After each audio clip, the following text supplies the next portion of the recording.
أعوذ بالله من الشيطان اللعين الرجيم بسم الله الرحمن الرحيم الحمد لله رب العالمين والصلاة والسلام على سيد المرسلين أبي القاسم اللهم صل على محمد وآل محمد وآله الطيبين الطاهرين سيما على الإمام المنتظر عجل اللهم له الفرج ولعنة الله على أعدائهم أجمعين أما بعد فقد قال الله عز وجل في كتابه المبين بسم الله الرحمن الرحيم الذين إن مكناهم في الأرض أقاموا الصلاة وآتوا الزكاة وأمروا بالمعروف ونهوا عن المنكر ولله عاقبة الأمور وقال وقبل يستفتحون على الذين كفروا فلما جاءهم ما عرفوا كفروا به فلعنة الله على الكافرين اللهم صل على محمد وآل محمد۔ جب وہ زمانے کا امام آئے گا تو تین باتیں سب سے پہلے اپنے چاہنے والوں سے مانگے گا۔ امام زمانہ اور ولایت علی کے عنوان پہ بات ہو رہی ہے۔ دعا کے آخری جملے سے ربط دے رہا ہوں کہ جب وہ زمانے کا امام آئے گا، خیبت میں ہمیں اپنی ذمہ داری، کیا ذمہ داری؟ تو سب سے پہلے وہ تین باتوں کا مطالبہ اپنے چاہنے والوں سے کرے گا۔ بلکہ عجیب وہ روایت ہے جو میں بہت پڑھتا رہتا ہوں، بہت لمبی روایت ہے، اس پہ پورا اشرا ہوتا ہے، تو اس لیے پوری روایت یا اس کا حوالہ یا اس کی تفصیل کی ضرورت نہیں ہے۔ اس کے صرف دو جملے آپ کے سامنے پیش کرنا کہ وہ آخری اس کا جملہ یہ ہے کہ امام فرمائیں گے کہ جب تک کہ تم مجھ سے یہ وعدہ نہیں کرو گے میں اپنا جہاد شروع نہیں کروں گا، جس مقصد کے لیے امام ظاہر ہوئے۔ لیکن امام ان باتوں کو اتنا اہم بنا رہے ہیں اپنے فوج کے ان سپاہیوں کے لیے جو پہلی آواز پہ جمع ہو چکے کہ جب تک کہ ان باتوں کا مجھ سے وعدہ نہیں کرو گے میں اپنے جہاد کا آغاز نہیں کروں گا۔ تو وہ کتنی اہم باتیں کہ زمانے کا امام وہ جہاد جو 1,24,000 انبیاء اور 13 معصومین انتظار کرتے آئے جس جہاد کا، وہ روک کے بیٹھا، اور وہ جو امام وعدہ لیں گے تو پہلی بات وہی ہے جو کل رات کا موضوع بنا تھا۔ اب جب میں اتنی تمہید بیان کرتا ہوں تو لوگوں کے ذہن میں خیال آتا ہے کہ وہ کتنی بڑی کوئی بات ہوگی، ہے بہت بڑی بات، لیکن جب میں کہتا ہوں کہتے ہیں اتنی سی بات۔ جنہوں نے تاریخ انبیاء پڑھی ہے، جنہوں نے تاریخ ائمہ پڑھی ہے، ان کو پتا ہے کتنی بڑی بات ہے۔ پہلا وعدہ یہ ہوگا کہ مال حرام کی جانب قدم نہیں بڑھاؤ گے۔ یہ امام اپنی پہلی فوج کا لفظ میں نے اس لیے کہا کہ امام کا جہاد جب شروع ہوگا تو امام کو راستے میں مختلف وہ فوجیں ملیں گی جو امام کی مدد کے لیے مختلف علاقوں سے آ رہی ہوں گی۔ پہلی فوج جو مکے میں پہنچے گی وعدہ لیں گے کہ اس کے بعد میں اپنا جہاد شروع کروں گا، مال حرام کی جانب قدم آگے نہیں بڑھاؤ گے، یہ امام فرما رہے ہیں۔ اور ادھر جو امام کا مخالف ہے دجال، وہ جو امام کو روکنے کے لیے اپنی فوج لے کے آ رہا، اس فوج کی بھی ایک خاصیت یہ ہے کہ وہ رزق حرام کھا رہی ہوگی۔ جو ہمارے بزرگ خصوصیت کے ساتھ یو پی وغیرہ میں ہندوستان میں کہ وہ روٹیاں لے کے آئے گا اور کان کا میل اس پہ رکھ کے لوگوں کو دے گا، لیکن مختصر یہ کہ آج کی زبان میں یا آج کی ٹرمینالوجی میں اس کو چینج کیا جائے تو وہ مال حرام کا عادی بنا رہا ہے اپنی فوج کو۔ جو مال حرام کا عادی بن جائے، جو چسکوں کا عادی بن جائے، جس کا پیٹ حرام سے بھر جائے، وہی تو دشمن امام ہوتا ہے۔ یہ کربلا کے جہاد کا وہ جملہ جو عاشور کی صبح کو آقا حسین نے کہا، تو عاشور ثانی، دوسری عاشور جو امام زمانہ کے دور میں برپا ہوگی، اس کے شروع میں بھی یہ جملہ کہا گیا، اور جو اصل عاشور 61 ہجری کے کربلا میں ہو گئی اس میں بھی یہ جملہ کہا گیا کہ اے دشمن امام، اے لشکر یزید، تیرے پیٹ لقد ملئت بطونکم، بھر گئے تمہارے پیٹ من الحرام، حرام سے۔ تو آقا حسین، امام زمانہ اور دجال۔ اچھا چھوٹی سی ایک بات اس لیے عرض کر دوں کہ آج 7 محرم کی مجلس ہو گئی اور موضوع کا ایک حصہ تو شروع بھی نہیں ہو پایا، تو چھوٹی سی بات کہ یہ جو لاک ڈاؤن کا مسئلہ، پھر کرفیو کا مسئلہ، مجالس کے ٹائمنگ، جو مجلس میں 1.5 گھنٹے کی پڑھتا ہوں اسے مختصر کر کے 45 منٹ، جس کی وجہ سے تھوڑا سا میرا اصل سبجیکٹ یا ٹاپک متاثر ہو گیا۔ چنانچہ جو ابھی 3 باتوں میں آخری بات تھی دجال والی، وہ اب اس اشرے میں نہیں آ سکے گی، اور اگر مجھے 40 کے موقع پہ گفتگو کا موقع ملا تو وہاں پہ وہ جا کے موضوع مکمل ہوگا۔ یہ صرف آدھے منٹ کا ایک جملے کا اعلان۔ واپس آئیے، تو کربلا کا جہاد ہو کہ امام زمانہ کا جہاد ہو، معصوم کی جانب سے اپنے سپاہیوں سے وعدہ لینا ہو یا دشمن کی جانب سے اپنی فوج کو بڑھانا ہو، یہ بہت اہم ایک مسئلہ تھا۔ اور اس سے پہلے کہ اب اس حوالے سے جو بات کرنا ہے وہ آپ کے سامنے پیش کروں، ایک چیز آپ کو اور یاد دلا دوں۔ آج ہے 7 محرم، اور 7 محرم کا دن وہ ہے کہ جب حسین کے گھر والوں اور حسین کے بچوں پر پانی بند کیا گیا۔ آج سے پیاس کا آغاز ہوا۔ کربلا کے ان مجاہدین کا ایک بہت بڑا امتحان پروردگار نے لیا ہے، اس کا آغاز آج سے ہوا ہے۔ تاریخوں میں لکھا ہے کہ جو رات گزر گئی، کل کی رات جب ہم نے جناب علی اکبر کا تابوت اٹھایا تھا، لیکن جو رات گزری شب 7 محرم، حبیب ابن مظاہر جو کربلا آ چکے تھے، آقا حسین سے کہتے ہیں کہ اسی کربلا کے میدان میں قریب تھوڑے فاصلے پر بنی اسد کا ایک چھوٹا سا قبیلہ رہتا ہے۔ بنی اسد ایک بہت بڑا قبیلہ، پھر اس کے اندر چھوٹے چھوٹے خاندان ہوتے ہیں۔ کہا کہ بنی اسد کا ایک چھوٹا قبیلہ رہتا ہے، مولا مجھے اجازت دیجیے کہ میں جا کر ان کو آپ کی مدد کے لیے لے کے آؤں۔ اب کوفے سے تو کسی کا آنا ممکن نہیں ہے، ہر طرف کے راستے بند ہو چکے ہیں، ان کو لے کے آتا ہوں۔ آقا نے اجازت دی۔ حبیب ابن مظاہر 7 محرم کی شب کو، اسلامی حساب سے 7 کی شب یعنی جو گزر گئی، گئے اپنے قبیلوں والوں سے بات کی۔ چھوٹا سا قبیلہ تھا، وہ آ بھی رہا تھا آقا حسین کی مدد کے لیے۔ جب دریائے فرات تک پہنچے تو عمر سعد کی فوج نے دیکھ لیا، حملہ کیا، وہاں پہ ایک چھوٹی سی جھڑپ ہوئی۔ کربلا کا اصلی جہاد جو آقا حسین کی قیادت میں ہوا، یہ اس سے پہلے کی ایک چھوٹی سی جنگ ہے، اور اس کے نتیجے میں اب کہا یہ 30,000 کا عمر سعد کا لشکر، اور کہا وہ ایک چھوٹا سا خاندان، وہ بہرحال واپس چلے گئے، ان کو آگے آنے کا موقع نہیں ملا۔ اور حبیب ابن مظاہر نے جا کر امام مظلوم کو کیفیت بتائی کہ میں تو ان کو مدد کے لیے لا رہا تھا، لیکن یہ مسئلہ پیش آ گیا۔ صبح کا وقت ہوا، اب یہ تو رات کا اندھیرا ہے نا، اور پرانا زمانہ ہے، رات کا اندھیرا۔ آج تو رات کو بھی لائٹنگ کا ہر انتظام ہوتا ہے، اس وقت تو نہیں تھے۔ جب صبح ہوئی تو عمر سعد ابھی اپنے سپاہیوں سے ایک بات کر رہا کہ کوفے سے ابن زیاد کا لیٹر بھی آ گیا۔ عمر سعد بات یہ کر رہا ہے کہ یہ جو ادھر سے یہ قبیلہ آیا ہے، یہ راستہ کھلا، ہمیں اس راستے پہ پہرا بٹھا دینا ہے تاکہ یہاں سے بھی کوئی مدد نہ آنے پائے۔ اور یہ راستہ کون سا ہے؟ فرات کی طرف سے آ رہا۔ اور ادھر ابن زیاد کا خط آیا کہ اے عمر سعد، تو کربلا پہنچ چکا ہے، اب میں تجھے حکم دیتا ہوں کہ حسین اور حسین کے گھر والوں پر پانی بند کر دے اور اس پہ پہرا لگا دے کہ پانی کا ایک قطرہ نہ لینے پائے۔ تو رات کو ایک جو جھڑپ ہوئی تھی، جس کی وجہ سے عمر سعد وہاں ویسے ہی فوجیں مقرر کرنے والا تھا، اور ادھر خط آ گیا۔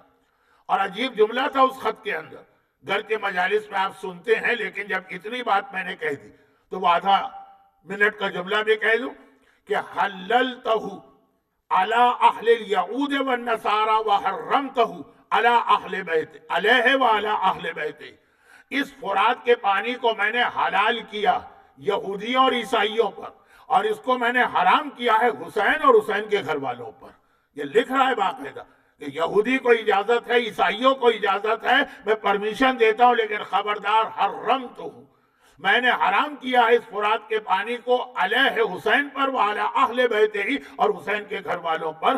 چنانچہ ابن زیاد کے حکم کے بعد عمر سعد نے 500 سپاہی، 500 خود حسین کے پورے قافلے کی تعداد 70-80، 500 سپاہی خالی پانی روکنے کے لیے مقرر کیے گئے عمر ابن حجاج کی قیادت میں۔ وہ آج 7 محرم کا دن شروع ہوتے ہی، اور اب یہ پہلا دن گزر رہا، آپ کے بچے، آپ، میں، ہمارے گھر کی قابل احترام خواتین، پیٹ بھرا ہے، پیاسے ہیں تو جا کے پانی پی کے آتے ہیں، سیراب ہیں، لیکن اصغر کی پیاس شروع ہو گئی، سکینہ کی پیاس شروع ہو گئی ہے، حسین کے گھرانے کی پیاس شروع ہو گئی ہے، اور اس پیاس سے میرا موضوع آگے بڑھا۔ کل رات کو بھی جو بات میں نے کہی تھی اور جو ابھی بات کہی کہ پیغام دے دیا کہ کربلا والے وہ ہیں جو دین خدا کی خاطر اپنے اور اپنے آپ کو اور اپنے بچوں کو پیاسا رکھنے کو تیار، اور تم سے اگر کہا جائے صرف اتنا کہ مال حرام سے اپنے آپ کو بچاؤ، اس پہ راضی نہیں ہو رہے۔ فَيَا لَيْتَنِي كُنْتُ مَعَكُمْ فَأَفُوزَ مَعَكُمْ، مولا کاش میں آپ کے ساتھ کربلا میں ہوتا تو میں بھی اسی جہاد میں حصہ لیتا، تم حسین کے ساتھ ہوتے تو آج سے پیاسے ہوتے تم بھی اور تمہارے بچے بھی۔ اور امام زمانہ شرط لگائیں گے۔ میں بہت ہی مختصر ایک جملہ اس لیے کہہ دوں کہ یہ واقعہ ہمارے یہاں مشہور ہے، اور شرط لگانے کی ایک وجہ یہ کہ امام زمانہ کے سامنے پاسٹ ہسٹری، نعوذ باللہ، امام کے لیے یہ جملہ کہنا توہین۔ ہم اور آپ ہیں جو ہسٹری دیکھتے ہیں تو ہم کو ایک ایکسپیرینس ملتا ہے تو ہم وہ مسٹیک ریپیٹ نہیں کرتے۔ علم امامت تو بہت بلند ہے، لیکن ظاہری اعتبار سے کہہ رہا کہ جنگ احد جیسے عظیم جہاد میں رسول اللہ ہیں، مولا علی ہیں، علی سے بڑا اور کون سا مجاہد چاہیے؟ لیکن مسلمان شکست کھانے لگے اسی مال کی وجہ سے۔ تو یہ جبکہ وہ مال حلال تھا تو یہ مال حرام، یہ پابندی آئی۔ کل میں نے حدیثیں پڑھی کہ مومن کی پہچان یہ بتائی گئی۔ اب ایک آخری بات اس حوالے سے کہہ کے اس مسئلے کے ایک اور پہلو پہ روشنی ڈالنا۔ اللہ کا رسول شہر مدینہ سے گزر رہا، اور اکیلے تو نہیں ہیں، اصحاب رسول ساتھ ہیں، کچھ بچے کھیل رہے ہیں، ان میں سے ایک بچے نے، بہت چھوٹا بھی نہیں، 3 سال 4 سال کا بچہ، جسے بعض اوقات بعض والدین پیار و محبت میں گالیاں سکھاتے ہیں، اتنا چھوٹا بچہ ہوتا ہے نا تو اس کے منہ سے گالیاں بھی بھلی لگتی ہیں، پتہ ان کو نہیں پتا ہوتا کہ بعد میں کیا ہونے والا۔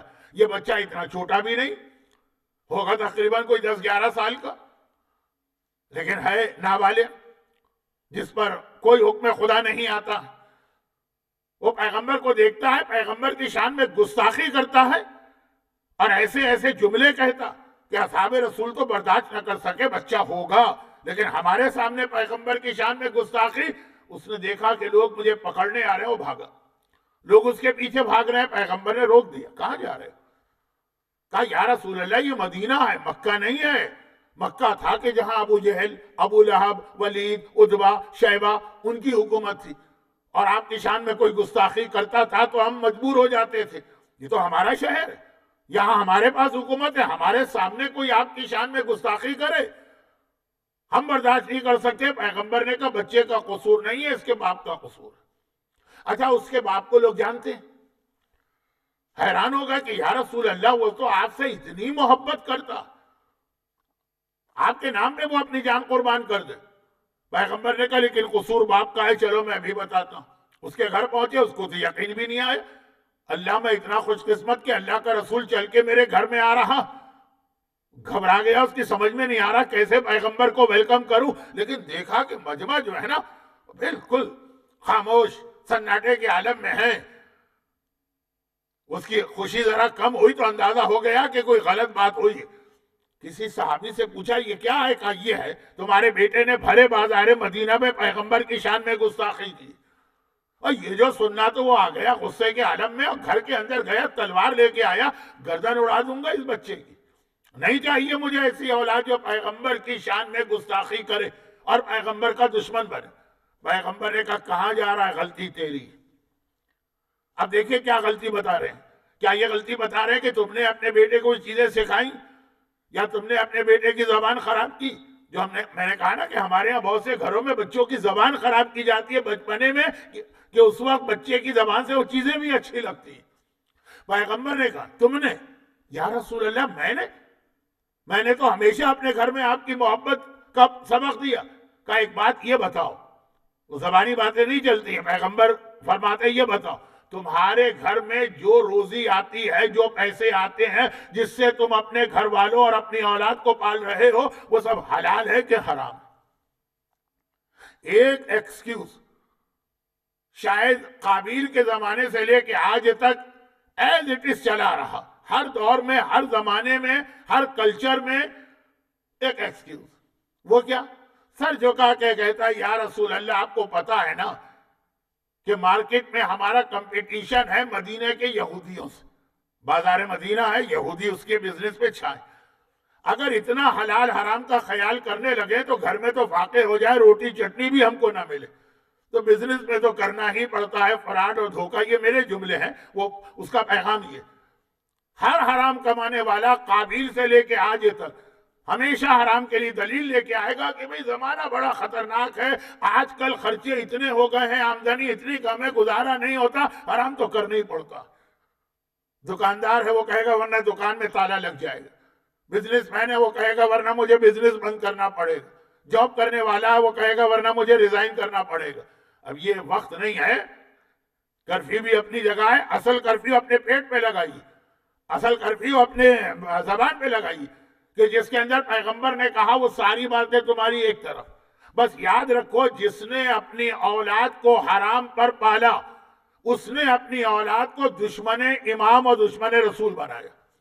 ہمارے یہاں روایتوں کا ایک سلسلہ جس میں یہ کہا گیا ہے کہ علی کا دشمن ہمیشہ وہ ہے جس کی طہارت پاکیزہ نہیں، علی والا طیب المولد ہوگا، اس کی ولادت پاک ہوگی، تو اس سے ذہن میں صرف ایک خیال ہمارے آتا، چنانچہ ہم سیدھا اس کی جانب دوڑ کے جاتے ہیں، اور ایسا دوڑ کے جاتے ہیں کہ آج تو مجلسوں میں اتنے رقیق جملے کہے جاتے ہیں کہ جو علی کے قریب آ بھی سکتا ہے وہ ہمارے ان جملوں سے چلا جاتا، کہ دو ہاتھ اٹھا کے نعرے نہ لگائے تو آپ نے اس کی ماں کے اوپر تہمت لگا دی، وہ نکاح غلط ہو گیا، وہ پتہ نہیں کتنے گھروں میں وہ عورت ہو کے آئی ہے، سیدانی بھی ہو تو۔ اور اب تو یہ ہے کہ خطیب مجلسی اس جملے سے شروع کرتا، ماشاءاللہ آج میں کتنے حلالی چہرے دیکھ رہا ہوں کہ اگر وہ اس کی مجلس سننے آ کے بیٹھے تو حلالی ہے ورنہ نہیں ہے۔ یہ رقیق جملے ہیں کیونکہ انہوں نے عربی کو نہ سمجھا نہ حدیث کو سمجھا۔ جب حدیث میں یہ لفظ آتا ہے کہ ولادت پاکیزگی کے ساتھ ہو، اس میں صرف ایک رشتہ نہیں آتا، اس میں بہت ساری چیزیں آتی ہیں جن میں یہ بھی آ جاتا۔ میرے پاس وقت نہیں ہے ورنہ میں مزید ذرا عربی سے مثال دیتا۔ تو مال حلال ہونا چاہیے جس سے اپنی اولاد کو پالے، حرام سے پالیں گے وہ آخر میں دشمن امام بنے گا۔ یہی وجہ ہے کہ امام زمانہ پہلی کنڈیشن لگا رہے ہیں، مجھے اپنی فوج چاہنے والوں اور محبوں کے لے کے چلنا ہے، دشمنوں کے لے کے نہیں چلنا ہے۔ یہ اگر مال حرام کمانے لگے، امام کا جہاد بہت لمبے سالوں تک چلے گا، تو اب یہ حرام کمانے لگے تو ان کے گھروں میں میرے دشمن پیدا ہوں گے۔ دجال اسی لیے حرام کھلا رہا کہ اسے دشمن امام اپنی فوج میں چاہیے، اور کربلا کا پیغام۔ تو خلاصہ یہ نکلا کہ بہت اہم یہ مسئلہ ہے، اور اسی لیے کل حدیث آ چکی ہے کہ معصومین نے اپنے چاہنے والے کی اہم ترین دو نشانیاں بتائیں، زبان سچی ہوگی، پیٹ حرام سے محفوظ ہوگا۔ لیکن یہاں پر میں رک کے ذرا سا اپنے موضوع کو بدل رہا ہوں اور پھر واپس اصل موضوع پہ آتا ہوں۔ ذرا سا کیوں بدل رہا ہوں کہ جیسے ایک عام طریقہ کار ہے کہ جب علماء کرام حرام اور حرام کی بہت بات کرتے ہیں تو کبھی ربط دینے کے لیے کہتے ہیں سورہ حجرات کی آیت کہ بھئی عام حرام کھانے کا، مثلا مثال دیتے ہیں کہ میکڈونلڈ کا حرام برگر کھانا یا کسی پیزا چین کا حرام پیزا کھانا یہ زیادہ بڑا گناہ، یا اپنے مردہ بھائی کی میت سے گوشت نوچ کے کھانا۔ تو ہر آدمی کہے گا پوچھنے کی ضرورت نہیں ہے، اچھا یہ بالکل قرآن کے الفاظ ہیں، یہ کچھ مجھ جیسے کسی اناڑی خطیب کے جملے نہیں ہیں، قرآن کے الفاظ ہے سورہ حجرات کہ کسی کی غیبت کرنا ایسا ہے جیسے تم اپنے مردہ بھائی کی میت اس کا گوشت کھا رہے ہو، فکرے تمہیں کتنا برا لگے گا، اور تم غیبت کر رہے جو وہی عمل۔ قرآن کے الفاظ بہت ہی سوفسٹیکیٹڈ اور بہت ہی فلٹرڈ الفاظ ہوتے ہیں، فصیح و بلیغ الفاظ ہوتے ہیں، قرآن نے یہ کہا۔ تو یہ علماء اکثر کہتے ہیں، یہ میرا آج کا موضوع نہیں، لیکن میں بتا رہا ہوں کہ کبھی اس انداز سے کسی حرام کی خرابی کو بتایا جاتا۔ اب جو جملہ میں کہہ رہا ہوں بہت احتیاط سے کہہ رہا ہوں کیونکہ ٹائم کم ہے، ماتم بھی ہمیں زیادہ کرنا ہے، شہزادہ قاسم کا حق بھی ہمیں ادا کرنے کی کوشش کرنا ہے۔ خیر حق تو ہم کیا ادا کریں،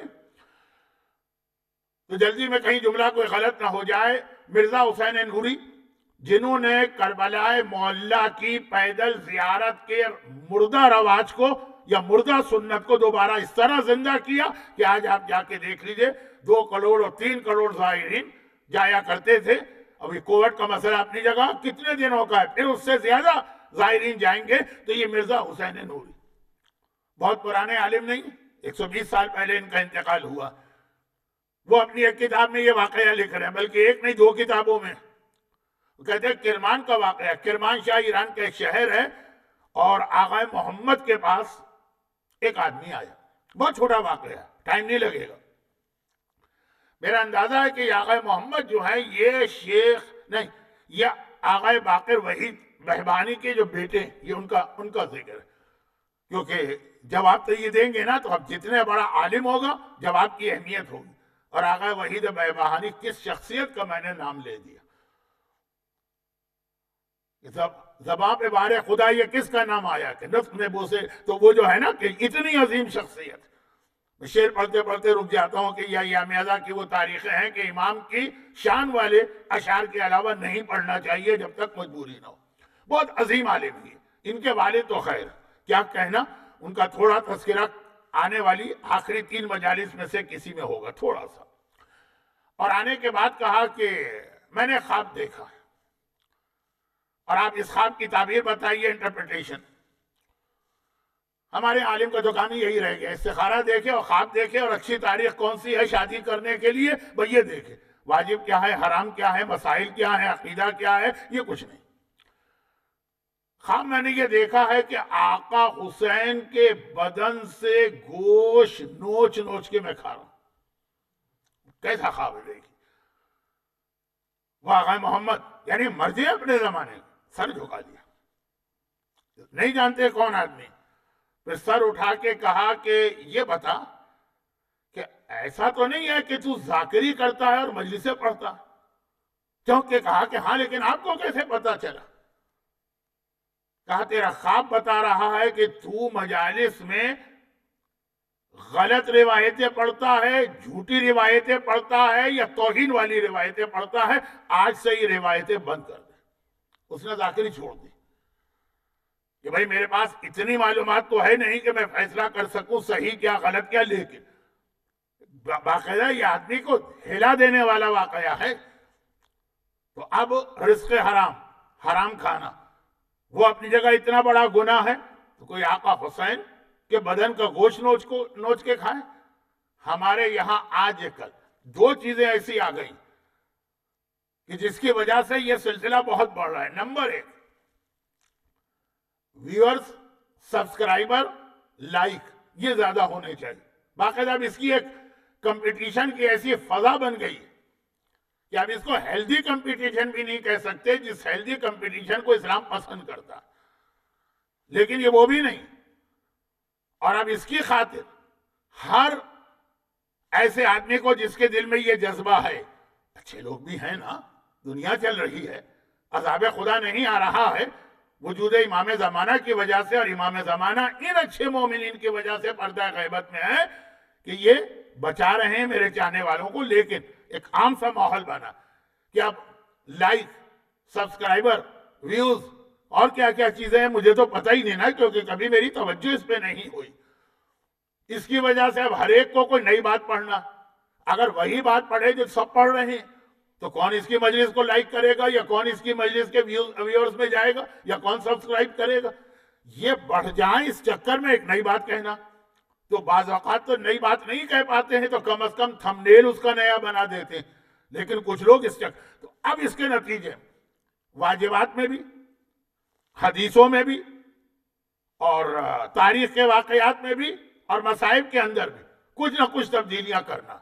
اب میں دیکھیں, میں کبھی بھی مصائب پر اس چیز کا قائل ہی نہیں رہا کہ آدمی ایسے ریسرچ کرے کہ یہ واقعہ غلط, وہ واقعہ جھوٹا, یہ مت پڑھو, وہ مت پڑھو. مجھے یاد ہے کہ جب پہلی مرتبہ بھی شہید مرتضیٰ مطہری کی کتاب چھپی تھی کربلا کی تاریخ کے واقعات پر, تو میں نے کھارادر محمدی ویلفیئر سوسائٹی پنجابی کلب میں 3 مسلسل مجلسیں پڑھی تھیں کہ بہرحال وہ ایک عالم ہوں گے, بہت بڑے عالم, لیکن ہم تقلید تو جن کی کرتے ہیں وہ کیا فرماتے ہیں ان روایتوں کے بارے میں. مرحوم آیت اللہ خوئی اور مرحوم امام خمینی کی تقلید کراچی والے کرتے تھے, ان کے سارے فتوے پڑھے. تب بہت سارے ذاکرین نے کہا تھا کہ مولانا اب سانس میں سانس آئی ہے کہ ہم کچھ پڑھ سکتے ہیں.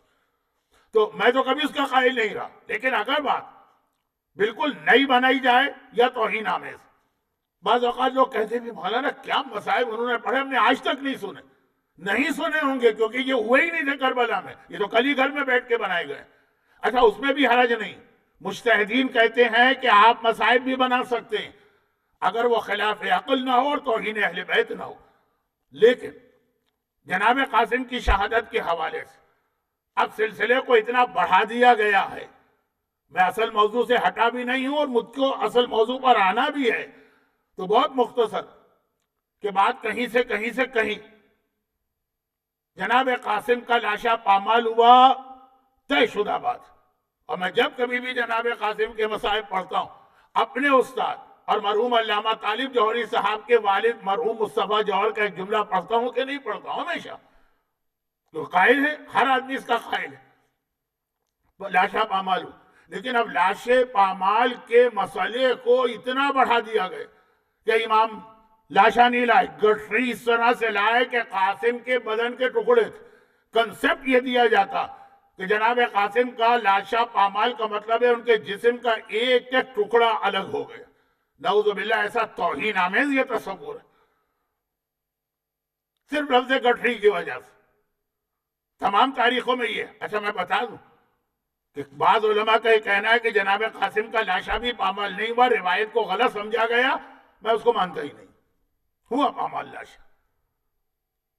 لیکن تاریخ میں ہے کہ آقا حسین جب اٹھا کے لائے تو قاسم کے لاشے کے پیر زمین پہ لکیر بنا رہے تھے، وہ پامالی تھی. 13 برس کا بچہ، اس کا لاشا اتنا لمبا نہیں ہوتا جب تک کہ وہ پامال نہ ہو. پامال ہونے سے لاشا لمبا ہوتا ہے، لیکن وہ الگ چیز. اب بدن کے باقاعدہ ہر ٹکڑے کو الگ الگ کرنا، کہ گٹھری اس طرح سے کہ جیسے نعوذ باللہ ہم اور آپ سامان کی گٹھری بناتے ہیں کہ ایک چادر پھیلائی، اس پہ گھر کا سامان جمع کیا، اس کو ایک مرتبہ سمیٹا، گرا لگائی اور اٹھا کے لے چلے. یہ تصور جناب قاسم کے مصائب کے حوالے سے توہین ہے. اور یہ ابھی چند سالوں میں بنا. گٹھری کا لفظ تھا، لیکن گٹھری کا لفظ وہ لوگ جانتے ہیں جنہوں نے ان میتوں کو غسل دیا جو بم کے دھماکے کے نتیجے میں کتنی شہادتیں ہوئی تھی. بعض اوقات لاشا اتنا خراب ہو جاتا ہے کہ اٹھاتے ہوئے ڈر لگتا ہے کہ ٹوٹ نہ جائے، تو چادر یا اسٹریچر کے مدد سے لے جاتے ہیں. لیکن وہ نہیں تھی گٹھری جس طرح نعوذ باللہ سامان کی گٹھری باندھی جاتی. اور یہاں پہ وہی بات ہے. اب جو بات میں کہنے جا رہا ہوں یہ اور خطرناک ہے. میں اپنے دشمنوں کی تعداد میں اضافہ نہیں کر رہا ہوں، بلکہ اتنا زیادہ ان کو ملٹیپلائی کر رہا ہوں.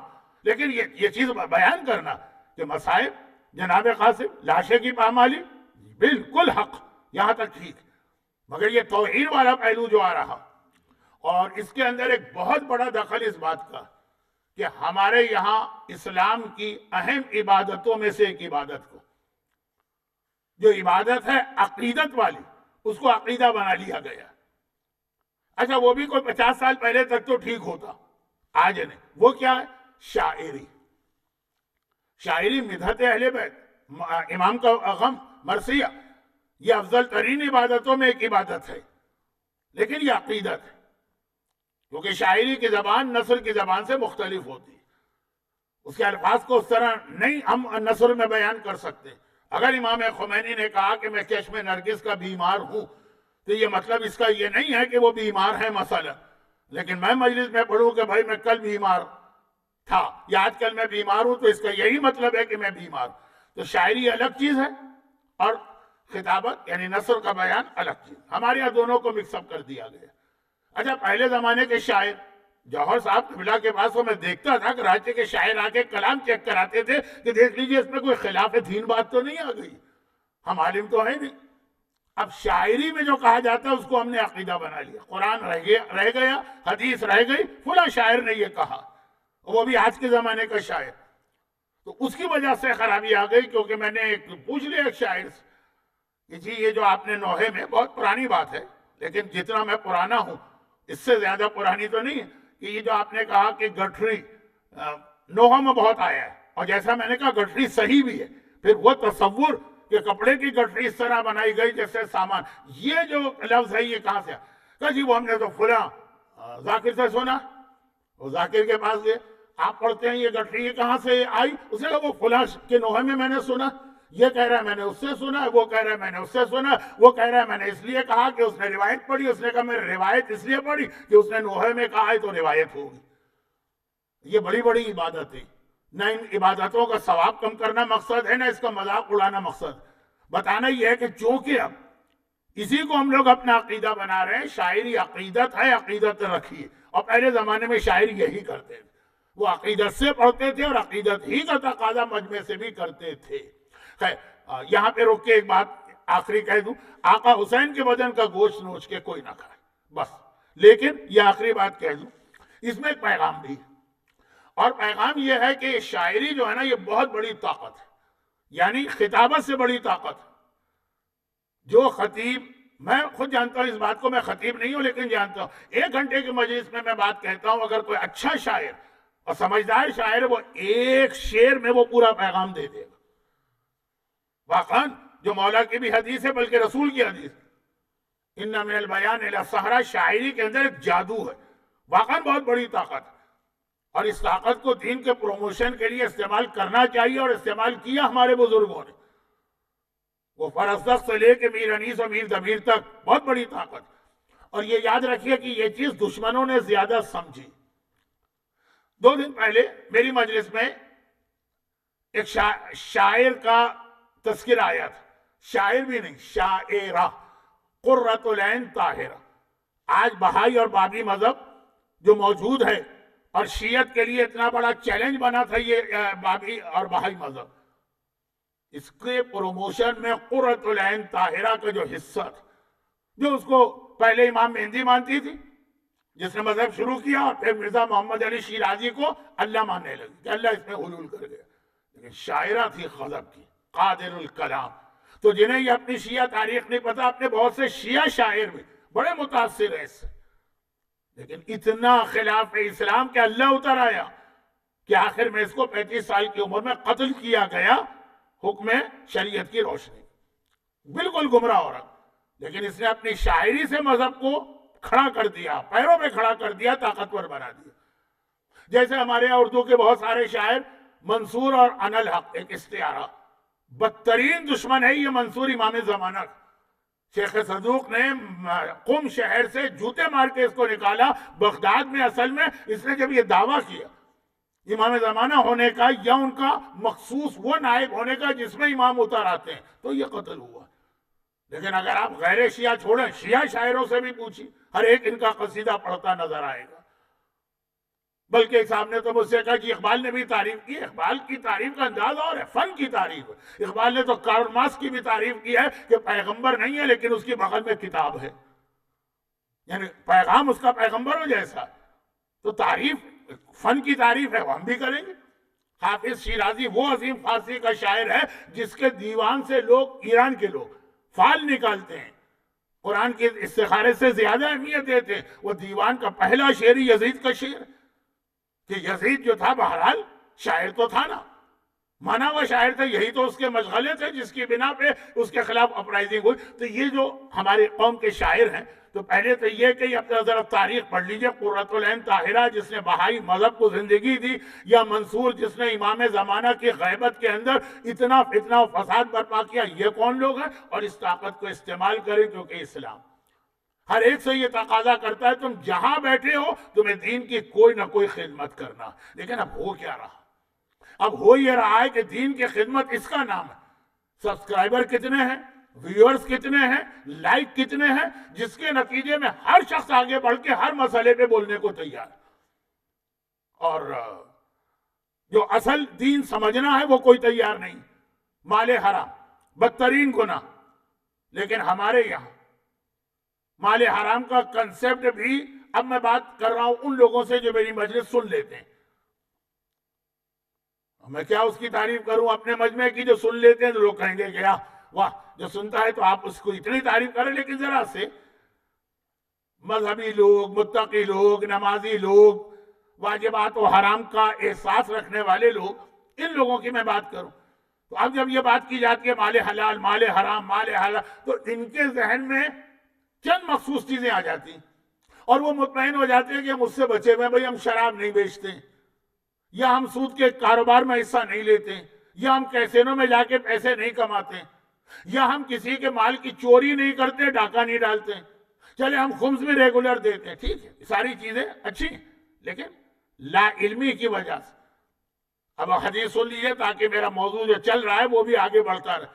کہا آخری زمانے میں ظہور امام سے کچھ پہلے کی نشانی یہ کہ انسان حلال کا 1 درہم کمانا چاہے گا، نہیں کما پائے گا، حرام نہیں چاہیے، خود 70 درہم اس کے گھر میں داخل ہو جائیں گے، حرام نہیں چاہیے، لیکن ایسا اکنامیکل سسٹم ہوگا کہ حرام آ ہی جائے گا۔ تو کثرت کے ساتھ جو گناہ آخری زمانے میں ہوگا وہ ہے حرام کا گناہ، اور اس میں لا علمی۔ اچھا، حرام وہ چیز ہے کہ اگر آپ لا علمی میں بھی کھائیں گے یا استعمال کریں گے تو آپ گناہگار تو نہیں ہوں گے کیونکہ لا علم، لیکن اس کے اثرات تو ہوں گے۔ جو وہ بچہ جو پیغمبر کا دشمن بنا ہے تو اثرات تو ہوں گے نا۔ حرام جو ہے وہ زہر کی طرح کی چیز، یہ اگر آپ کو پتا نہ تب بھی اثرات ہوتے ہیں۔ اب سنیے چھوٹی سی بات، مولا متقیان کی سیرت کا، ولایت علی کا ایک اہم پہلو یہ کہ مولا نے اس طرح سے نظام مملکت چلایا اور اس طرح سے امت کی رہبری کی کہ جو علی کو ولی نہیں مانتے تھے وہ بھی ان مسائل میں آ کے محتاج ہوتے تھے۔ تو اس میں ایک بہت اہم لیکن انٹرسٹنگ، بعض چیزیں اہم ہوتی ہیں لیکن سننے والوں کو بہت ڈرائی لگتی ہیں۔ نعوذ باللہ میں توہین نہیں کر رہا، نہج البلاغہ کے توحید کے خطبات مومنین کہتے ہیں، ہمت کر کے شروع کرتے ہیں، 2 لائنوں کے بعد تیسری لائن پڑھی نہیں جاتی، جبکہ توحید سے زیادہ اہم موضوع کیا، لیکن بعض چیزیں اہم بھی ہیں اور انٹرسٹنگ بھی۔ مولا نے کس طرح سے نظام مملکت چلایا۔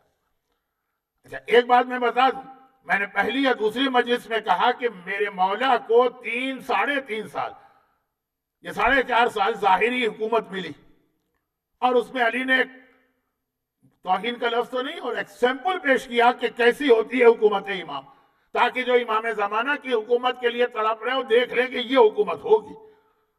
ایسا نہیں ہو کہ وہ غلط فہمی میں سمجھ کچھ اور رہے ہوں اور امام زمانہ کوئی اور نظام لے کے آ جائے۔ تو ایک سیمپل تھا وہ علی کی 4.5 سال کی حکومت۔ لیکن اس سے بھی پہلے رسول اللہ کی اپنی زندگی 6 مہینے کے لیے میرے مولا کو یمن کا گورنر بنا کے بھیجا گیا، اور علی کی زندگی کا یہ حصہ بہت اہم ہے۔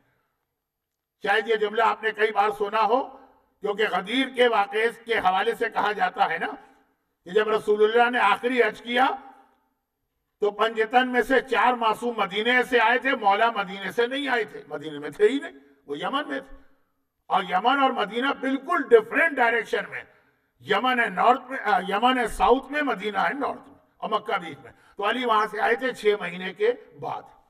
6 مہینے جو علی نے حکومت کی ہے، صحیح معنوں میں وہ ہے امام زمانہ کی حکومت کا ایک چھوٹا سا سیمپل۔ یہ لفظ مجھے اچھا نہیں لگ رہا ہے، کچھ تجارتی لفظ لگ رہا ہے، ایک نمونہ۔ اور یہاں پہ مختصر جو بات مجھے عرض کرنا ہے، پہلا دن جو اچھا علی سے پہلے خالد ابن ولید کو گورنر بنا کے بھیجا گیا، وہ جتنے عرصے رہے ناکام رہے، ایک کو مسلمان نہیں کر سکے، مجبور ہو کے واپس آئے، یا رسول اللہ، اور یمن کے لوگ تو ٹس سے بس نہیں ہو رہے، اور میرا مولا گورنر بن کے گیا۔ تو پہلے دن، ایک دن میں، یمن کا ایک بہت مشہور قبیلہ ہمدان، اس سے تعلق رکھنے والے ہمدانی کہلاتے ہیں۔ جتنے ہمدانی ہیں یہ سب یمن کے لوگ ہیں، یمن علاقے کا نام ہے، ہمدان وہاں کے خاندان کا نام ہے۔ ایک دن میں میرے مولا نے، صرف ایک دن میں، پورے قبیلہ ہمدان کو نہ صرف یہ کہ مسلمان کیا، بلکہ اتنا پکا مولائی کیا کہ وہاں سے لے کے آج کے دن تک واقعاً جس قبیلے نے کبھی علی کی محبت کو نہیں چھوڑا وہ یمن کا ہمدانی قبیلہ۔ خاص طور پر جنگ صفین میں ہمدانی قبیلے کے کارنامے سنیے، مولا کے لشکر ترے۔ لیکن اس کے بعد پھر مولا نے 6 مہینے میں پورے یمن کو مسلمان کر لیا۔ اس سے میں ایک بات کہنا چاہ رہا ہوں، آخری زمانے میں امام زمانہ کی مدد کے لیے سب سے بڑی فوج یمن سے آئی۔ یہی وجہ ہے کہ ہمارے بزرگ علماء اپنی زندگی کے آخری سالوں میں کہیں کے بھی ہوں، جب یہ سٹیزن شپ اور پاسپورٹ کا مسئلہ نہیں تھا، وہ جا کے یمن میں زندگی کے آخری سال گزارتے تھے کہ وہیں سے امام آئیں گے۔ اگر ہم وہیں مر جائیں، ہماری قبر وہاں بنے، تو امام کے آنے کے بعد مردوں کو بھی تو قبر سے بلایا جائے گا، اس لشکر میں شامل ہو جائے۔ سب سے بڑی فوج ہے امام زمان، اور سب سے سنسیئر فوج، بڑی بھی ہے، وفادار بھی ہے، وہ یمن کی۔ یمن کو شیعہ مولا نے خود کیا، کسی مبلغ وغیرہ کو نہیں بھیجا۔ اور ایک سے ایک نام ہے یمن کے لوگوں میں، ہمارے یاسر بھی یمن کے ہیں، وہ مقداد جن کا تذکرہ 2 دن آیا وہ بھی یمن کے ہیں، مالک اشتر یہ بھی یمن کے ہیں۔ علی کا ٹاپ جو شیعہ چاہنے اصحاب ہیں وہ یمن کے۔ یمن میں مولا کے بہت دلچسپ واقعات، اس میں ایک یہ واقعہ جس کو میں کل رات کی مجلس جہاں پہنچی تھی اس سے رب دوں گا، مال حرام، بہت مشہور واقعہ ہے، لیکن اب علی کی حکومت، یمن میں شیر آ گیا، کوئی جنگل کا کوئی شیر تھا، اس کو پکڑنا ہے تو پرانے زمانے کی ٹیکنیک سے زمین میں گڑھا کھودا گیا اور پھر شیر کو ہانکا کر کے ادھر لائے، وہ شیر جو تھا وہ گڑھے میں گر گئے۔ میں یہ صرف بتا رہا ہوں کہ اسلام کے فقہ کا یہ ایک بہت اہم چیپٹر، یہ خالی مجتہدین اور مراجع اور فقہ اسلامی تو فتح العوام کا نام نہیں ہے کہ وضو کیا ہے، غسل کیا ہے، نجاست کیا تھا، یہ بھی بہت اہم ہے، لیکن مکمل فقہ اسلامی پڑھی۔ شیر گر گیا گڑھے میں، اب جب شیر گر گیا شور ہو گئے، شیر پکڑا گیا، شیر پکڑا گیا، شیر پکڑا گیا، کیا ہوتا ہے؟ ہیومن نیچر تو ہمیشہ ایک ہے، لوگ آنے لگے، سب کو دیکھنا ہے اس شیر کو، سب قریب آنے لگے۔ آج ضرورت نہیں تھی، آپ گھر میں بیٹھے ہوتے، وہ سارے چینل اپنے کیمرے لے کے پہنچ جاتے، وہ کیا بڑی بڑی وین جو ہوتی ہے اور وہ آپ کو گھر بیٹھے دکھاتے، لیکن وہاں تو خود دیکھنا۔ ہم لوگ جھانک کے دیکھ رہے ہیں، مجمع زیادہ ہوا، ایک آدمی جو تھا اس مجمع کے دھکے سے سلپ ہو کے گرنے لگا، جہاں گر رہا ہے وہ گڑھا نہیں ہے، نیچے شیر ہے، اور قید و غضب کے عالم میں ہے کیونکہ وہ پکڑ لیا گیا، وہ قید ہو گیا۔ وہ گرنے والا کیا کرتا ہے؟ ادھر ادھر ہاتھ مارتا ہے، اس نے ہاتھ مارا تو قریب کھڑے ہوئے ایک آدمی کا کرتا اس کے ہاتھ میں آ گئے، لیکن اب جب یہ گر رہا ہے تو بجائے اس کے کہ وہ اس کو سہارا دے، اچانک کرتا ہاتھ میں آ گیا، وہ بھی گرنے لگا۔ اس نے بھی ہاتھ مارے تو اس کے ہاتھ میں تیسرے کا کرتا آ گیا، وہ بھی گرنے لگا، اور اس کے ہاتھ میں چوتھے کا، چاروں گڑھے میں گر گئے۔ تو شیر کے لیے تو آج دعوت ہو گئی ایک بہت بڑی، چنانچہ اس نے ان چاروں کو زخمی کیا، ایک تو وہیں مر گیا، پھر جب نکالا گیا باقی 3 کو وہ بھی مر گیا۔ اب ہو گیا جھگڑا اور ہنگامہ، چاروں جو تھے ان کے 4 قبیلے تھے، ہر قبیلے والا لڑنے مرنے کو تیار ہے کہ ہمارے قبیلے کے آدمی کو تمہارے قبیلے کے آدمی نے مار دیا، بھائی وہ گر رہا تھا خود گر جاتا، ہمارے آدمی کو لے کے کیوں گرا؟ اب ایک بہت ہنگامہ، وہ جب غصہ آتا ہے آدمی کا تو کچھ نہیں دیکھتا۔ مولا یمن کے گورنر بن کے ابھی آئے، یہاں سے فقہ اسلامی کا ایک بہت اہم چیپٹر شروع ہوا۔ ہاں یہ وقت چلے خیر، کچھ نہ آج رہ گیا تو کل صحیح۔ مولا نے دیکھا، کہا کہ جھگڑے کی کوئی بات نہیں، یہ سارا کا سارا بائی مسٹیک ہوا ہے، کسی نے جان بوجھ کے کسی کو قتل نہیں کیا، شریعت میں اس کو کہتے ہیں قتل خطائی، خطا سے قتل ہو گئے۔ ٹھیک ہے، وہ پہلے آدمی نے ہو سکتا، اس کو لاپرواہی بھی نہیں کہیں گے، کوئی گر رہا ہو تو ہاتھ بڑھا لیتا۔ اب جو ہے ان کا بلڈ منی یا کمپنسیشن دیا جائے گا۔ اچھا ٹھیک ہے بھائی، لیکن کہا کہ سب کو برابر نہیں ملے گا۔ پہلا آدمی جو ہے اس کی جو بلڈ منی بنتی ہے وہ بالکل ختم، کیونکہ اس کو کسی نے نہیں مارا، تو خود سے گر رہا تھا، لیکن اس نے 3 کو اپنے ساتھ لے کے گیا۔ اس کو دوسرا جو تھا اس کو جو بلڈ منی ہے 1/3 ملے گی، کیونکہ اس کی غلطی نہیں تھی، اس کو تو کھینچا پہلے والے آدمی نے، لیکن اس نے بھی 2 آدمیوں کو اور کھینچ دیا، تو پوری جو بلڈ منی بنتی ہے اس کے 3 حصے کیے جائیں گے۔ وہ جو 2 آدمیوں کو اس نے کھینچا ہے وہ ان کے پاس چلی جائے گی، اس کو صرف 1/3 ملے گی۔ اچھا تیسرا آدمی ہے اس کو ہاف، تو پہلے 2 کی موت میں تو اس کا کوئی حصہ نہیں، آخری کی موت میں اس کا حصہ، تو اس کی بلڈ منی بنے گی، لیکن چونکہ ایک وہ مارا گیا تو ایک کو اس نے مارا بھی ہے، جان بوجھ کے نہیں، تو آدھا یہ آدھا وہ، اور آخری جو آدمی جس نے کسی کو نہیں پکڑا ہے اس کو پوری جو بلڈ منی بنتی ہے وہ دی جائے گی۔ یہ لوگوں نے جا کے پیغمبر کو خبر دے دی کہ یا رسول اللہ 4 آدمی مارے گئے، 4 بلڈ منی ہونی چاہیے، لیکن علی نے ایک کو محروم کیا، ایک کو پوری دلوا دی، ایک کو 1/3 دیا، ایک کو 2/3۔ پیغمبر نے ہاتھ اٹھا کے کہا الحمدللہ الذی، ساری تعریف سے اس اللہ کی جس نے مجھے ایسا وسیع عطا کیا جو اس طرح سے فیصلہ کرتا ہے جس طرح انبیاء و مرسلین فیصلے کیا کرتے تھے۔ کہا جو علی نے کیا بالکل صحیح کیا۔ اور یہاں سے پھر اسلام میں اسلامی فقہ میں ایک چیپٹر آیا کہ اگر آپ کسی کو نقصان پہنچائیں بائی مسٹیک بھی، غلطی نہ ہو آپ کی، تب بھی آپ کو سامنے والے کو ایک کمپنسیشن دینا ہوتا ہے جسے دیا کہتے ہیں. اور یہ ہمارے یہاں بہت کثرت کے ساتھ فعل حرام ہو رہا، اور خاص طور پر، اب وقت نہیں رہا آج تو باقی باتیں کل ہوں گی، خاص طور پر اگر میں صرف ایک اشارہ کر رہا ہوں کیونکہ کل میں نے کچھ بھی نہیں کہا تھا، صرف یہ بتایا تھا آج موضوع ہی آئے گا، آج بھی وقت گزر گیا. پہلا دن تھا، ٹائمنگ چینج ہوئے تھے، 10 منٹ لیٹ میں ممبر پہ بیٹھا، وہ 10 منٹ ابھی مجھے احساس ہو رہا ہے تو انشاءاللہ اب آخری 2-3 مجلسوں میں ٹھیک ہوگا. یہ جو کمپنسیشن قتل، یہ اس کیس میں بھی آتا ہے جس میں کوئی عورت پریگننٹ ہو جائے اور اسے عربی میں کہتے ہیں اسقاط حمل، اردو میں بھی یہی کہتے ہیں ایبورشن، کرانا پڑے یا وہ کرائے. کرانا پڑے کے لفظ کو بھی یاد رکھیے گا، مجبوری، اور یہ خود سے کرائے. اس کے اندر وہ جو کچھ ہے مسئلہ اپنی جگہ، لیکن اس کا کمپنسیشن دینا پڑتا ہے. اور پھر اس میں کمپنسیشن الگ قسم کا، روح پڑنے سے پہلے وہ مارا گیا، بچہ ماں کے پیٹ سے میں مارا گیا، یا روح پڑنے کے بعد. کمپنسیشن کتنے گھروں میں آج تک آپ نے یہ سنا ہے کہ ایبورشن کرایا گیا اور پھر کمپنسیشن دیا گیا؟ اور یہ مسئلہ اتنا بڑھ گیا ہے، میں بہت احتیاط سے بات کر رہا ہوں، اس کو ایک جرنلائز جملہ سمجھیں کہ میلبرن سے لے کے حیدرآباد دکن، وہاں سے لے کے مثلا لکھنؤ سے لے کے بمبئی سے لے کے لاہور سے لے کے کراچی سے لے کے گلف سے لے کے یورپ سے لے کے نارتھ امریکہ. ہم لوگوں کے ساتھ تو 2 مسئلے، جب لوگ آگے پرابلم بتاتے ہیں تو پتہ چلتا ہے کہ کمیونٹی میں کیا خرابی پھیلی، مگر کوئی اس طرح سے ذکر بھی نہیں کر سکتے کہ کسی خاندان یا فرد کی جانب اشارہ ہو جائے، بیچ بیچ میں چلنا پڑتا. بھئی یہ یاد رکھیں کہ یہ ہر شہر میں یہ گناہ ہو رہا. اسی لیے میں نے ایک لفظ استعمال کیا کہ اگر ایبورشن کرانا پڑ جائے، مجبوری بھی ہو، تب بھی ایک سنگل کیس بھی مجھے ایسا نظر نہیں آیا کہ یہ گناہ اگر ہوا ہے جہاں مجبوری میں بھی ہو تب بھی دیت تو دینا. جیسے ابھی یہ شیر والا واقعہ تھا، تو جس نے جو گرے اس کے اندر ایک دوسرے کو پکڑ کے، سب مجبوری تھی، کوئی جان بوجھ کے دوسرے کا دامن نہیں پکڑ رہا تھا، لیکن جو کمپنسیشن بنتا ہے وہ پیمنٹ کرنا، خالی پیمنٹ نہیں کرنا. اگر اس نے پیمنٹ نہیں کیا تو یہ آدمی جس پر کمپنسیشن واجب ہو گیا، جب مرے گا تو اس کی جائیداد میں سے پہلے یہ سارے کمپنسیشن نکال کے دیے جائیں گے، پھر جائیداد تقسیم ہوگی.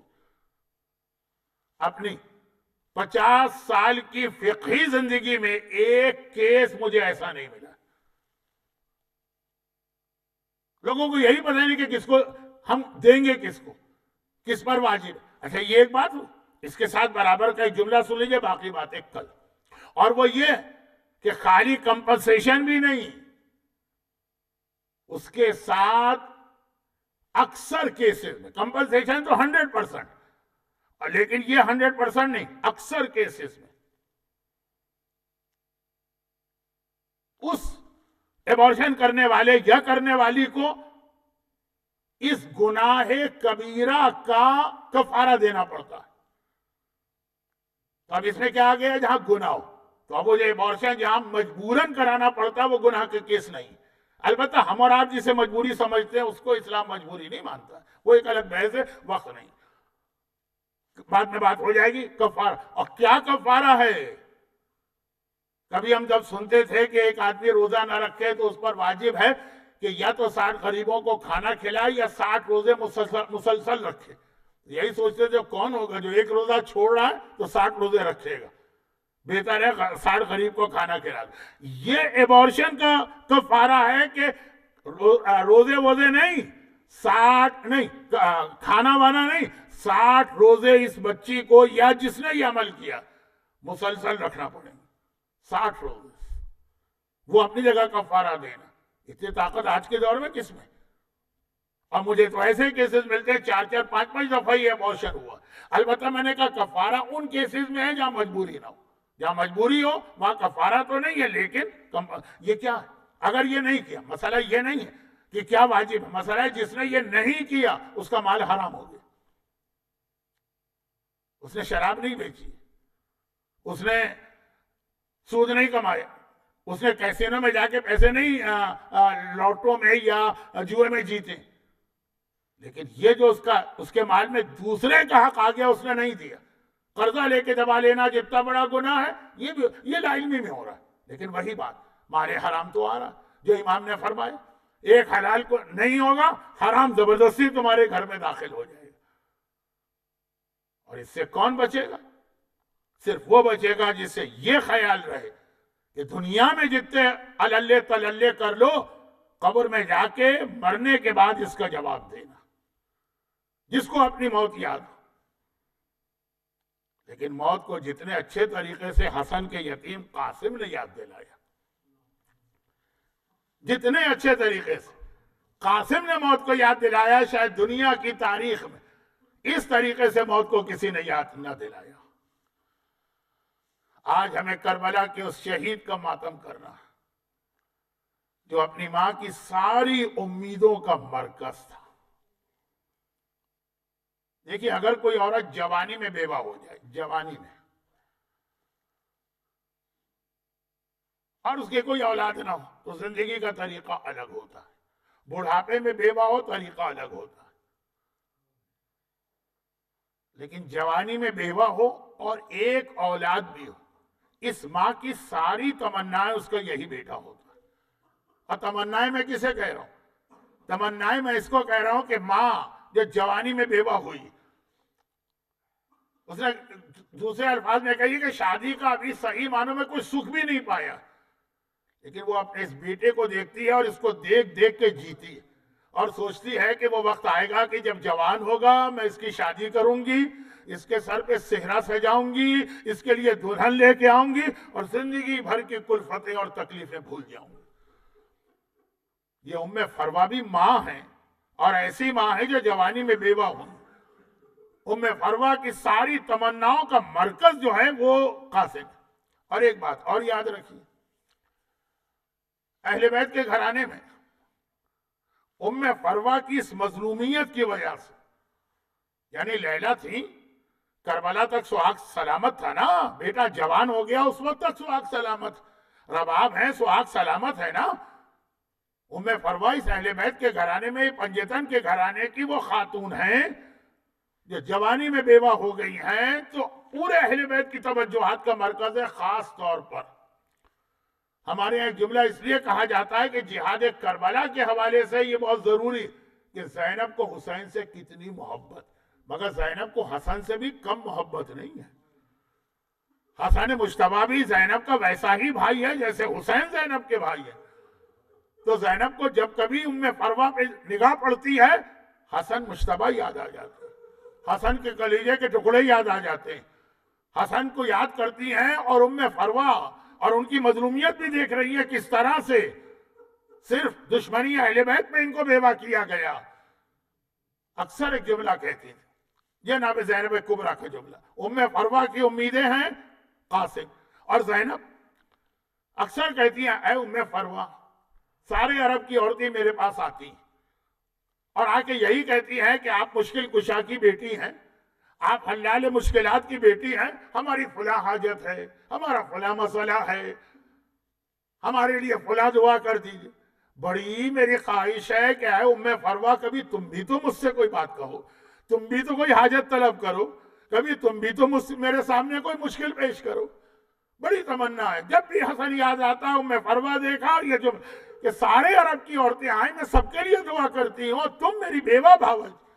ام فروا سر جھکا کے کہتی ہے، شہزادی جسے بغیر مانگے سب مل جائے، وہ کیوں آپ کے آگے آ کے آپ کو پریشان کرے. لیکن بڑی تمنا تھی ام فروا کی، تمنا تھی قاسم جوان ہو اور میں سر پہ صحرا سجاؤں. زینب کی تمنا تھی کبھی ام فروا مجھ سے کوئی سوال کرے. اور اب تو قاسم 13 سال کا ہو گیا، شادی کی عمر بہت قریب آ چکی ہے. اب تو ام فروا کی تیاری بڑھ گئی کہ ایک دم سے کربلا کا جہاد پیش آ گیا. ایک دم کا مطلب ناگہانی نہیں ہے، لیکن بظاہر کوئی حالات نہیں تھے اور کربلا جانا پڑا. اب کربلا پہنچا ہے قافلہ یہاں تک کہ عاشور کی رات آ گئی. عاشور کی رات حسین نے دو اہم کام کی. مغرب ہوتے ہی مردوں کا امتحان لیا چراغ گل کر کے، اور آدھی رات سے کچھ پہلے بیویوں کا امتحان لیا، جو اشارہ ایک مجلس میں پہلے بھی آ چکا ہے، شب عاشور میں تفصیل سے آئے گا. حسین نے جب دونوں طرف سے اطمینان کر لیا، مرد بھی سارے مرنے کے لیے تیار، عورتیں بھی ساری قربانی دینے کے لیے تیار، اپنے خیمے میں آئے. اللہ آپ کو بار بار خیمہ گاہ میں لے جائے. آج بھی حسین کا خیمہ موجود ہے. مسلح بچھا کے اب حسین خیمے پہ بیٹھ گئے. یہ آج کی رات شب عاشور.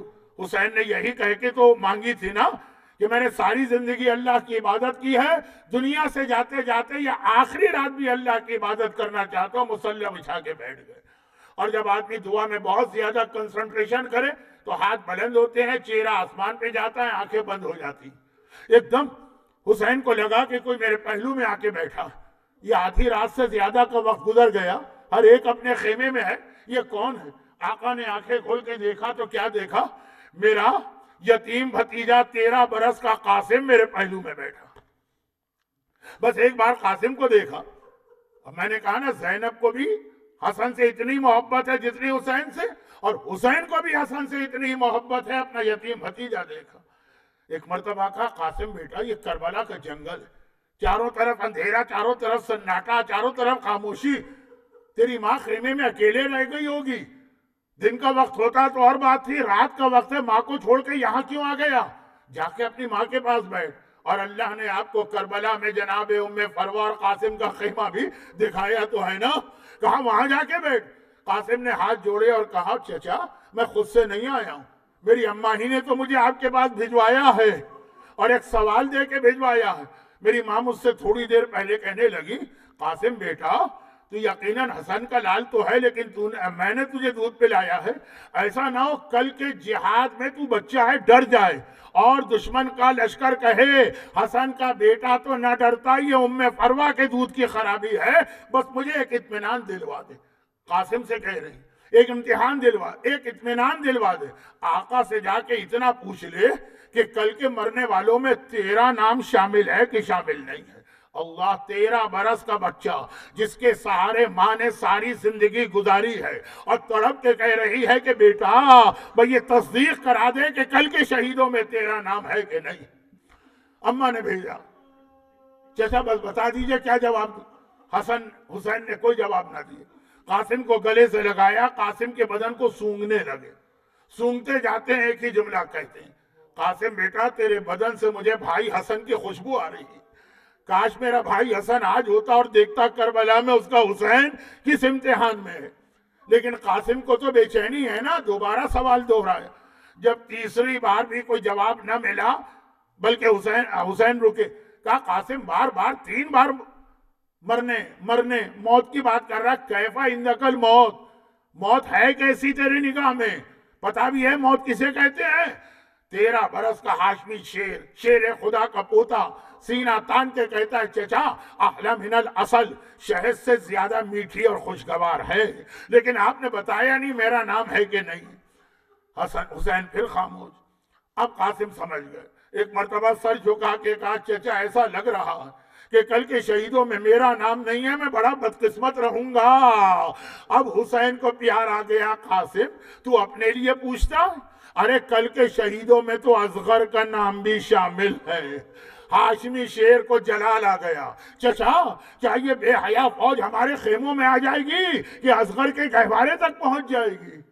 حسین کیسے جواب دیں؟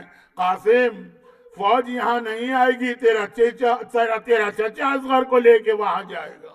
اور اگلی صبح ہو گئی. صبح سے لے کے دوپہر تک جب وہ قاسم خیموں میں جائے، ام فروہ ایک سوال کرے، قاسم بیٹا اب تک زندہ ہے؟ قاسم بیٹا اب تک زندہ ہے؟ آج آپ کو کربلا کے شہید کا ماتم کرنا، جس کی بیوہ ماں ساری زندگی کی تمنا کو دیکھ کے کہتی ہے اب تک زندہ. آخر وہ وقت آ گیا کہ اب جو قاسم خیمے میں آیا تو ام فروہ نے انتہائی ناراضگی کے عالم میں منہ پھیر لیا. کیوں؟ جب اون و محمد کے لاشیں آ گئے. بس اب جو قاسم آئے فروا نے ایک مرتبہ کہا قاسم بیٹا تو نے مجھے میری شہزادی کے سامنے شرمندہ کر دیا، میری شہزادی کون مارا گیا، میری شہزادی کا محمد مارا گیا، میرا قاسم اب تک زندہ ہے، ارے میرا سر جھکا دیا۔ قاسم نے ہاتھ جوڑے، اماں کسی سے پوچھ لے، صبح سے ہر بار چچا کے پاس جاتا ہوں، چچا اب تو مجھے جانے دیجئے، اور بار بار میرا چچا مجھے روک دیتا، ہر بار کہتا ہے قاسم تو میرے بھائی حسن کی نشانی تجھے کیسے جانے دوں، ایک بار چچا سے اجازت دلوا دیجئے پھر دیکھیے گا آپ کا قاسم کیسا جہاد کرتا۔ ام فروا نے سنا آقا اجازت نہیں دے رہے، ایک بات یاد آ گئی، قاسم جب تیرے بابا کا آخری وقت تھا تو مجھے ایک تعویذ دے کے کہا تھا فروا جب میرے قاسم پہ بڑی مصیبت پڑے تو یہ تعویذ کھول کے دیکھ لینا۔ اے اولاد والوں، بڑی مصیبت کسے کہتے ہیں؟ جب بیٹے کی جان خطرے میں ہو اسی کو ماں کہتی ہے نا بڑی مصیبت ہے، یا الٹی بات ہے؟ فروا کے بیٹے کی جان محفوظ ہے اور فروا کہتی ہے اس سے بڑی مصیبت کیا ہے؟ ایک بار تعویذ کھولا، لکھا تھا کہ قاسم بیٹا کربلا میں نہ ہوں گا، جب میرے بھائی حسین پہ وقت آئے میری جانب سے اپنی جان بھیا حسین پہ قربان کرنا۔ ام فروا نے بھی خط پڑھا، کہا قاسم بیٹا چل میرے ساتھ، لیکن براہ راست حسین سے بات نہیں کرتی ہیں ام فروا، بہت ہی شرمیلی بیوی تھی، بات ہی نہیں کرتی تھی، سیدھا زینب کبریٰ کے پاس گئی، کہا شہزادی زینب آپ کی بڑی تمنا تھی نا کہ میں کبھی آپ سے کچھ مانگوں، آج آپ کی بیوہ بھاوج آپ کے دروازے پہ سوالی بن کے آئی، آج میری ایک حاجت ہے پوری کیجیے گا۔ ارے کربلا کے مصائب میں بیٹھ کر زینب ایک لمحے کے لیے مصیبتیں بھول گئی، خوشی کے عالم میں کہا فروا کب سے اس جملے کے لیے تڑپ رہی تھی، بتا تیری حاجت کیا ہے؟ علی کی بیٹی وعدہ کرتی ہے تیری حاجت پوری کرے گی، بس ایک بار آگے بڑھایا قاسم کو، کہا شہزادی میرے قاسم کو مرنے کی اجازت دلوا دیجیے۔ زینب کو تو حسن ہر وقت یاد ہے، سر سے پیر تک دیکھا۔ ام فروا نے دیکھا کہ زینب ذرا سا ہیزیٹیٹ ہیں، تعویذ آگے بڑھا دیا۔ زینب نے کہا فضہ، اماں فضہ میرے بھائی کو بلا کے لاؤ۔ حسین آئے، زینب بہن کیا بات ہے؟ کہا کہ ایک سوال آج علی کی بیٹی تجھ سے کر رہی ہے، اور وہ یہ کہ میرے قاسم کو مقتل میں مرنے کی اجازت دے دے۔ حسین نے کہا زینب یہ تم کہہ رہی ہو؟ کیا بھیا حسن کو بھول گئی؟ زینب نے کہا بھیا کیا کروں، ام فروا سے زندگی بھر میں نے ایک وعدہ کیا تھا، آج ام فروا نے یہ حاجت پیش کی ہے اور یہ خط ہے۔ حسین نے حسن کا خط پڑھا، آنکھوں میں آنسو آ گئے، ایک بار کہا بیٹا قاسم اچھا اب تیری خواہش پوری ہو رہی ہے، یہ تو باقاعدہ مقتل میں روک لیا۔ ام فروا نے روک لیا، کہا نہیں قاسم بیٹا ابھی نہ جا، اپنے خیمے میں گئیں، وہی خیمہ جو کربلا میں آج بھی موجود ہے، خیمے میں گئیں، امام حسن کا امامہ لے کے آئیں، کہا بھائی آقا یہ امامہ اپنے ہاتھ سے میرے قاسم کو پہنائیے، 13 برس کا ہے لیکن حسن کی نشانی بن کے جائے گا، کربلا کا واحد شہید ہے کہ روایت میں جملہ آیا کہ امامہ بڑا تھا، قاسم چھوٹے تھے، آدھا امامہ سر پہ آ گیا، باقی آدھا امامہ حسین نے قاسم کے بدن پہ اس طرح سے لٹکایا جیسے کفنی پہنائی جاتی ہے، جیسے کفن پہنایا جاتا ہے، اور پھر قاسم چلے مقتل کی جانب۔ کیونکہ کرفیو کا وقت ہے تو میں بات کو مختصر کر رہا ہوں، خود ابھی میرا دل نہیں بھرا رونے سے۔ قاسم مقتل کی جانب چلے، 13 برس کا قاسم ہے، شامی پہلوان، 7 بیٹے یکے بعد دیگرے آتے ہیں اور قاسم ایک ایک کر کے سب کو واصل جہنم کرتے ہیں۔ آخر میں وہ خود پہلوان آیا، مانا ہوا پہلوان، اور قاسم نے جو ایک مرتبہ حملہ کیا شیر خدا کی شان دکھاتے ہوئے، وہ ایک مرتبہ گھوڑے سے گر رہا ہے اور پکارتا ہے اے میری فوج والوں میری جان بچانے کے لیے آؤ۔ ایک مرتبہ عمر سعد کے سپاہی اس کو بچانے کے لیے آئے اور قاسم پہ حملہ کیا۔ کربلا کا گلبدن ایک بار زین سے زمین پہ گرا، آواز دی یا اماں ادرکنی، چچا میری مدد کو آئیے۔ یہ بھی واحد شہید ہے، کربلا کا واحد شہید ہے۔